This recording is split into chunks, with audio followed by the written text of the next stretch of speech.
Sadhguru, we're here in Davos on the banks of the beautiful, stunning, scenic Davos Lake.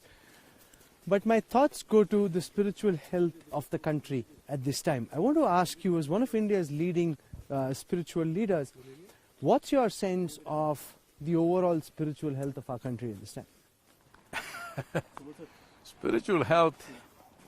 See, the strength of this nation has always been, the USP of this nation has always been, we have been a land of seekers.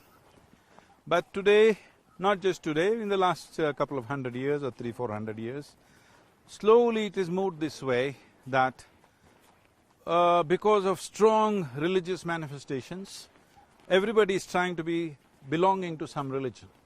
This is a nation where nobody belonged to any religion at one time. Everybody is a seeker. In the same house, all kinds of practices will happen. Different kinds of gods will exist in the same house. At different times in their life, they change their gods. Everything was allowed because people were in pursuit. They are seekers, they are not believers. Slowly, belief system is taking over, but that doesn't mean it is happening in, really across the board. Spiritual process is also on like never before. Today, across the globe, we are touching over 1 billion people, just me. There are so many other people who are doing similar things. 1 billion people are watching our videos. At least minimum 3 videos, 1 billion people plus have watched. I asked you this question, Sadhguru, in the context of the student protest that we are seeing.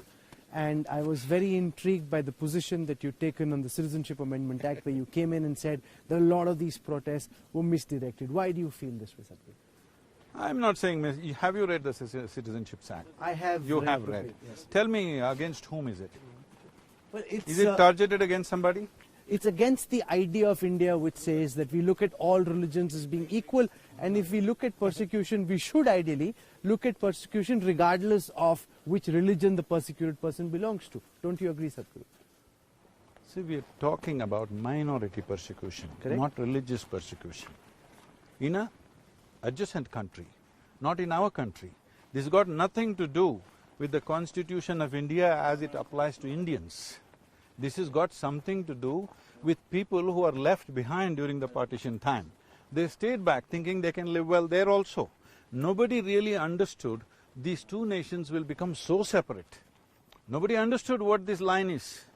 So those people who got stuck there and they've been persecuted, for them who are already here for 10-15 years and they don't have anything, they don't have an identity, you're just trying to give them an identity, you're not welcoming new people. So No, I want you to state this. You have read the Act. Yes. Tell me, is it against any Indian citizen? No, but here's the point. You Please spoke tell of me that belief no versus properly. seeker. Yes, I'll explain. Should it not be about minority persecution regardless of religion? Why should it be that if you're Hindu, if you're Sikh, if you're Christian and persecuted, you're welcome to India, but if you're Muslim, then you're not? And especially from a spiritual guru like you. No, this is a completely wrong way you are looking at it. You want controversy right now on your camera, that's all I see. Okay, please don't do this because this is about the nation. Yes. Right now, this is minority persecution, means religious minority, because they are theocratic states. They are not secular nations. They are theocratic states, and there is a certain level of persecution for all of them. So all those who are persecuted are one time. It's a one-time pardon, okay? Because they're already here. After 2014, you cannot come. They're already here. Now what you're saying is, why can't everybody come? Those who are persecuted. No, are you short of population in the country? Are you short of population in our country? We don't need anybody. Hindu, Sikh, Christian, nobody we need to have. But they're already here with us without an identity. That is all it is about. So if you want to make an issue out of it, because you like a controversy, you can make it. But I'm just honestly saying, as far as I can see, it doesn't affect any Indian citizen. But I'm seeing on the television cameras, this poor Muslim woman, a young woman in her 20s with a child, some TV anchor shows the microphone and asks, what is this? She's saying, we are all Bharatvasis, just because we are Muslims, why our citizenship is being taken away? But the anchor doesn't make any effort to correct her and say, this is not true, your citizenship will not go. He doesn't say that, he just enjoys the controversy. Why are you guys doing this? Is it true that young Muslim woman will lose her citizenship? No, of course not. Then why are we doing this? But what do you make of the fear? There is a sense of palpable fear. We're seeing what's happening at Shaheen Bagh. The failure, that is because of the kind of things that have been communicated. Government has definitely failed in its ability to communicate the idea, okay? What is simply for somebody else, nothing to do with you, you're protesting thinking it's against you, but somebody obviously communicated it this way, right? And you are also trying to say the same thing now. Don't say this. This is not about Hindu-Muslim. This is about the nation. This is not at all about the Hindu-Muslim because it is not concerned with the Hindus in the country or Muslims in the country. This is about people who are already in the country from another nation without any identity. You're just trying to give them one-time identity. You spoke of how the government failed in its communication. Where do you think they erred? How should this matter have been handled? Probably such a benign issue, they never thought this will be organized this way. It is definitely a lapse, no question about it. It is a failure. Unfortunately, right now, Indian states are here, Karnataka is here, and Madhya Pradesh is here, seeking investments and stuff.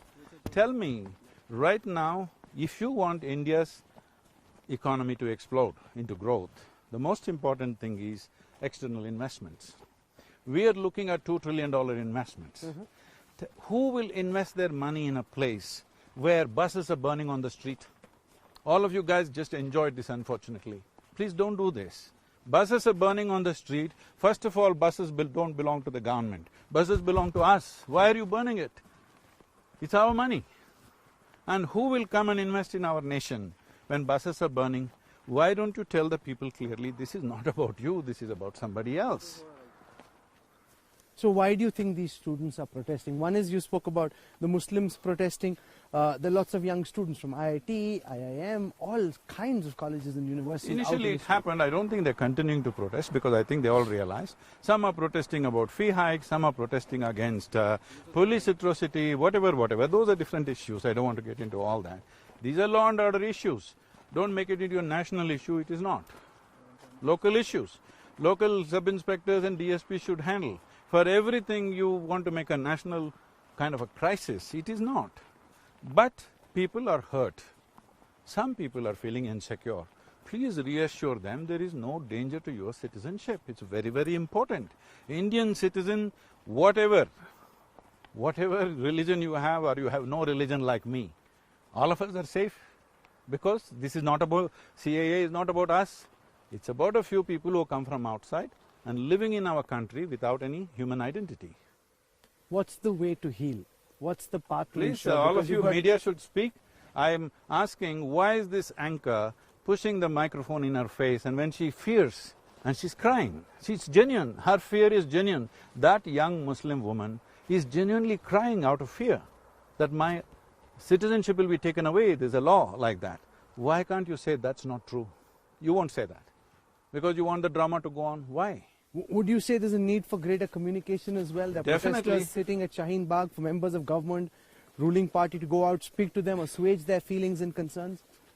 Definitely, whatever needs to be done has to be done to tell the citizens of India, irrespective of what I practice is not government's business, first of all.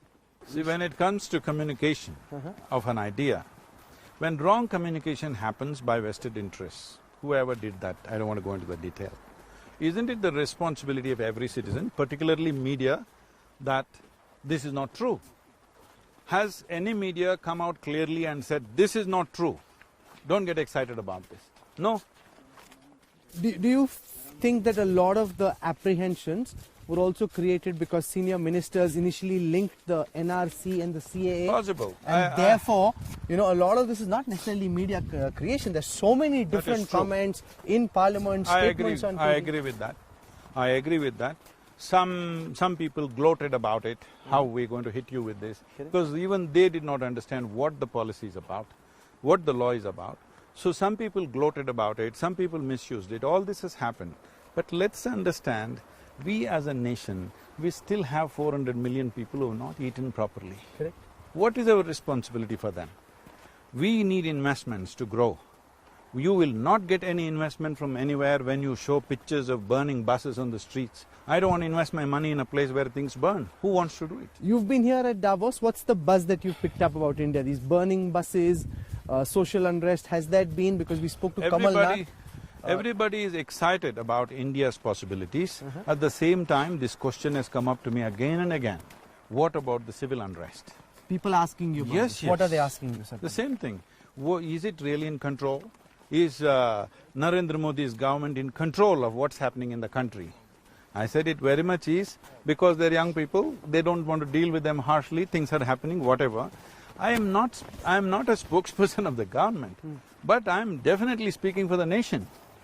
I'm saying, if there is something we disagree, there are places to debate. There is a parliament to do that. If parliament is not good enough, we can set up various debates. Media platforms are waiting for debate always.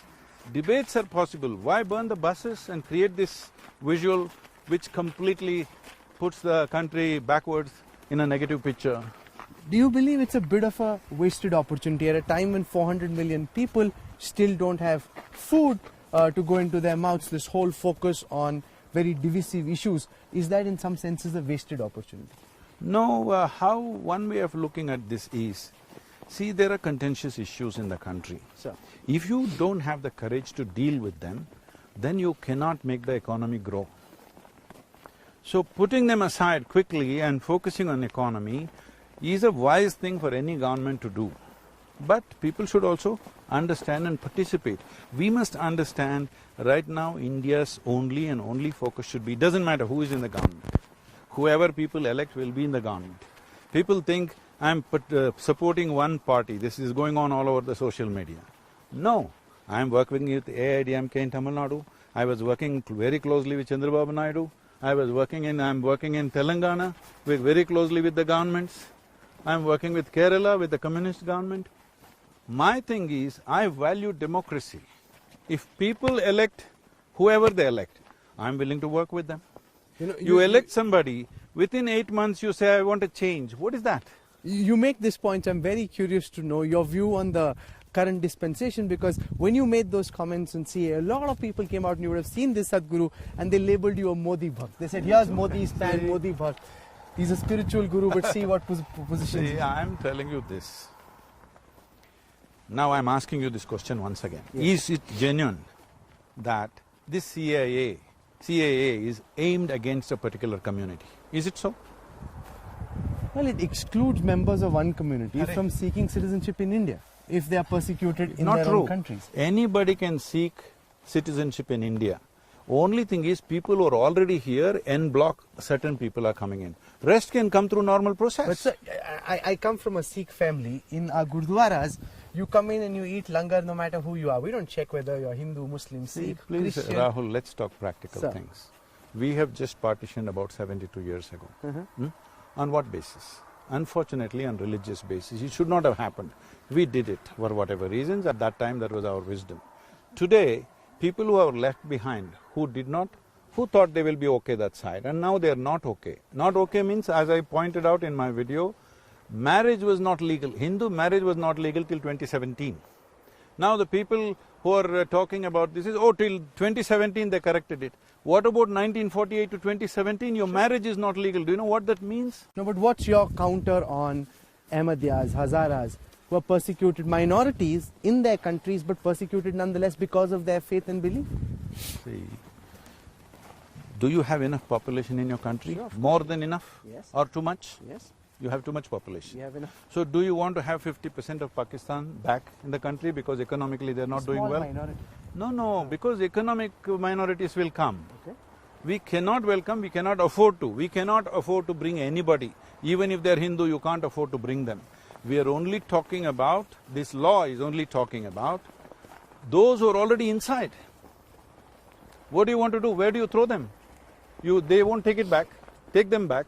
Nor do these people can go back. They have nothing left there. What will you do with them? What kind of logic is this? You spoke about too many people already. does that indicate that you would strongly back a population control law? Is that something? 100%. I am the only one for last 25 years talking about it and being popular with every religion. Hindu, Muslim, Christian, everybody hates me because I am saying first control your populations. Because we are too many people for the land that we have. Do you think they should be hum do hamare do, seal that? See, you can, in a democratic country, you cannot control forcefully, but by incentives you can control. You can incentivize those who consciously decide certain things. Incentivization has to be there, otherwise nature will take care of you. See, if you don't do it consciously, nature will do it in a very cruel way. So, you sidestepped my question on responding to critics who are labeling you a Modi Bhakt. See, you are a journalist. Yes. Your name is on. Yes. All right, your face is on, your name is on. There are a whole lot of them who are anonymous journalists. They can say whatever they want to say. See, if I say something, if there is a lacuna in what I have said, please point it out to me. You talk about my mother, my wife, you're not only illiterate, you're also uncivilized. That's all I can see. As we come to the end No, of I'm this asking, interview. what kind of people will attack the woman in your home? No, it's not fair. It's not right. It's not right. Because you're uncivilized, that's all it is. It's not right. What is there to say about They them? can have a view on the positions you are taking, but to attack somebody's family member is totally not right. That's all that's happening. Has anybody pointed out what's wrong with what I have said? Has anybody done it? Can you do it to me? No. Because there's nothing wrong, you just don't like it. If you don't like me, it's your problem. What can I do? You just soak in your own bile, I don't. I'm fine. You can say whatever you want. I'm in a place where nobody's opinion does anything to me. And never ever I have identified with any political ideology or party. My only thing is, if people choose somebody, I support them for 5 years. After that, if you choose somebody else, I'll support them for the next 5 years. Because I value democracy. If you think democracy is nothing, your opinion is everything, I'm sorry I'm not with you. Sadhguru, as we come to the end of this interview, which is just had a beautiful setting here along the Davos Lake, I want to get you to tell all those who are watching a bit about the mindfulness retreat, the sessions that you're doing over here in these very, very stressful times. What's your... These are not stressful times. No, for everyone, in different ways. No. Times are not stressful. Individual people can be stressful if they wish to be. I am not stressful. Okay. So what's your message for the youth in terms of keeping their sanity, their heads on their shoulders, and not getting swayed by all that they see around? So we need to understand this. If you want to create a quality society, a quality nation and a quality world society, the most important thing is you create quality human beings. If you don't do any work on quality human beings, and then you think there'll be a fantastic world, those who talk about your mother and wife for every small thing, how do you create a quality world with these people? Unfortunately, they are minority, okay? If that becomes majority, you will have to leave this world. Fortunately, they are minority. Here, I'm saying in the economic forum, in a business place, they're dedicating half a day for a retreat, okay? This is because they understand without creating quality human beings, there is no quality world. A good human being is a good world. You've spoken as you always do from the heart. We leave it to those who are watching to decide what they think of this. Sadhguru, for joining us. Thank you so much. Thank you. Thank you.